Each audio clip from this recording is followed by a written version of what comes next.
अविश्वास प्रस्ताव संकल्प कोई माननीय सदस्य दे देते हैं तो उसमें निहित है कि वो अविश्वास प्रस्ताव 14 दिन बीत जाने के या 14वें दिन उस अविश्वास और उस संकल्प पर मतलब प्रक्रिया के तहत अध्यक्ष जो है निश्चित उस दिन तक अध्यक्ष हैं। ऐसा नहीं होता है। कानून नियम सबसे बड़ी चीज़ होती है। क्योंकि 179 जो नियम है, अनुच्छेद है, उस स्पष्ट शब्दों में है क्योंकि उसके विरुद्ध में अविश्वास प्रस्ताव आया हुआ है। मान लीजिए हम पर केस है कोई, हम ही कुर्सी पर बैठ के हम ही जजमेंट करते रहे तो फिर न्याय क्या मिलेगा? तो ये तो सीधी बात है कि चूँकि नियम में है इसलिए उनको हटना ही पड़ेगा। वो हो सकता है किसी दबाव में बोल रहे होंगे।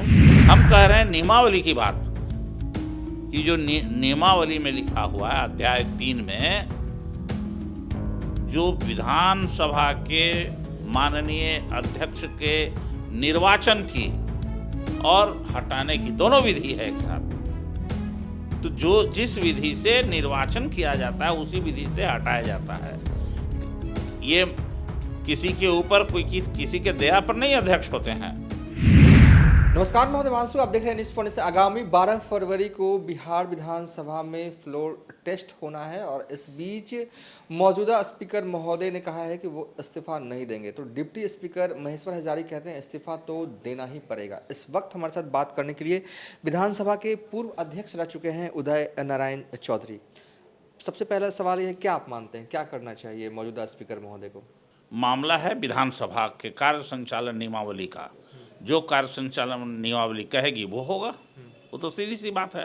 क्या कहती है कार्य संचालन नियमावली? कहती है कि अविश्वास प्रस्ताव आने के 14 दिन के बाद उस पर विचार हो सकेगा।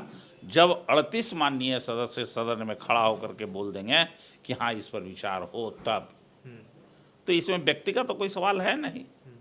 तो महेश्वर हजारी कह रहे हैं कि अनुच्छेद 179 का हवाला वो भी दे रहे हैं। अरे भाई, जो विधानसभा की कार्य संचालन नियमावली कह रही है वो मैं आपको बताया, और उसके अनुसार जो कुछ भी कहा श्री अवध बिहारी चौधरी जी ने, उसमें गलत कहाँ है हमको ये ना जानकारी दिए कि गलत कहाँ है। महेश्वर हजारी फिर कहते हैं कि अगर हमको रेफरेंस नहीं किसी का चाहिए। हम किसी के रेफरेंस पर नहीं बात कर रहे हैं। हम कह रहे हैं नियमावली की बात कि जो नियमावली में लिखा हुआ है अध्याय 3 में जो विधानसभा के माननीय अध्यक्ष के निर्वाचन की और हटाने की दोनों विधि है एक साथ। तो जो जिस विधि से निर्वाचन किया जाता है उसी विधि से हटाया जाता है। ये किसी के ऊपर कोई किसी के दया पर नहीं अध्यक्ष होते हैं। वो विधानसभा में उसका चुनाव होता है माननीय सभी सदस्यों के द्वारा। तो जब आएंगे हाउस में, जब वो अविश्वास प्रस्ताव स्वीकृत होगा, चुनाव होगा, हट जाएंगे। उसमें क्या है? पर वो तारीख 12 फरवरी नहीं है। फिर हम नहीं जानते फरवरी क्या है और जनवरी क्या है, उससे कोई मतलब नहीं है। 14 दिन बाद मुझे इससे कोई मतलब नहीं। फिर आप लोग लबड़ के जैसा खींचिए नहीं, वो रबड़ नहीं है। वो है जिस दिन अविश्वास प्रस्ताव किसी माननीय सदस्य के द्वारा प्राप्त होगा उसके 14वें दिन तक के बाद ही उस पर विचार होगा और सेक्रेटरी माननीय अध्यक्ष महोदय को अवगत कराएंगे कि माननीय आसन के विरोध में अविश्वास प्रस्ताव प्राप्त हुआ है।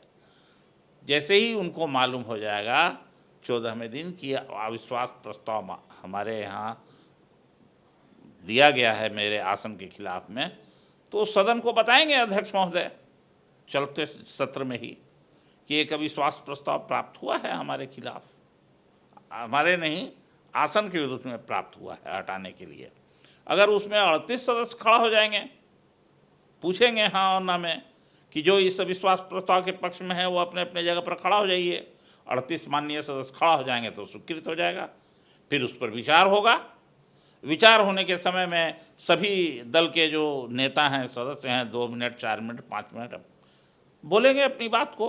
उसके बाद फिर पूछ और वो हट जाएंगे। उस समय जब विचार होने लगेगा तब आसन पर अध्यक्ष नहीं बैठेंगे, उपाध्यक्ष बैठेंगे।